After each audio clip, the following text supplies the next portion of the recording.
قال ألقها يا موسى فألقاها فإذا هي حية تسعى قال خذها ولا تخف سنعيدها سيرتها الأولى واضمم يدك إلى جناحك تخرج بيضاء من غير سوء آية أخرى لنريك من آياتنا الكبرى اذهب إلى فرعون إنه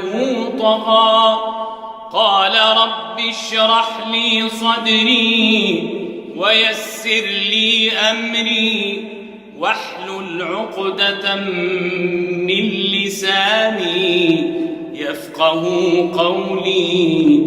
واجعل لي وزيرا من أهلي هارون أخي اشدد به أزري وأشركه في أمري كي نسبحك كثيرا ونذكرك كثيرا إنك كنت بنا بصيرا قال قد أوتيت سؤلك يا موسى